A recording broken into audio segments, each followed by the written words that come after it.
ഇടുക്കിയിൽ ഇടവിട്ടുള്ള ശക്തിയായ മഴ തുടരുന്നു. ഇടുക്കി പദ്ധതി പ്രദേശത്ത് ശക്തമായ മഴ തുടരുന്നതോടുകൂടി അണക്കെട്ടിലേക്കുള്ള നീരൊഴുക്കും ശക്തമാണ്.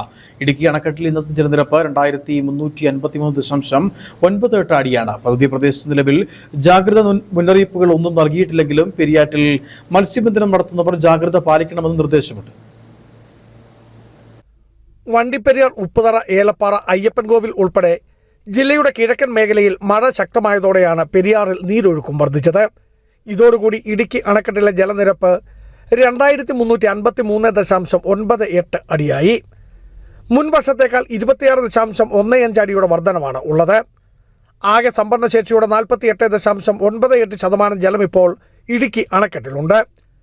പദ്ധതി പ്രദേശത്ത് ശരാശരി 23 മില്ലിമീറ്റർ മഴയാണ് ലഭിക്കുന്നത്.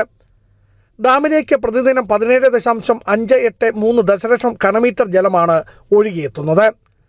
മൂലമറ്റം വൈദ്യുതി നിലയത്തിൽ വൈദ്യുത ഉൽപ്പാദനവും വർദ്ധിച്ചു. പ്രതിദിനം 15.903 ദശലക്ഷം യൂണിറ്റ് വൈദ്യുതിയാണ് ഉൽപ്പാദിപ്പിച്ചുകൊണ്ടിരിക്കുന്നത്. കാലാവസ്ഥാ വിഭാഗത്തിന്റെ മുന്നറിയിപ്പ് കണക്കിലെടുത്ത് മലയോര മേഖലയിലെ യാത്രകളിൽ കൂടുതൽ ജാഗ്രത പാലിക്കണമെന്ന അധികൃതരുടെ നിർദ്ദേശമുണ്ട്. എന്നാൽ അണക്കെട്ടിൽ പ്രത്യേക ജാഗ്രതാ നിർദ്ദേശം നൽകിയിട്ടുമില്ല. ബിജു വൈസൻ പറമ്പിൽ, ഇടുക്കി വിഷൻ ന്യൂസ്, ഇടുക്കി.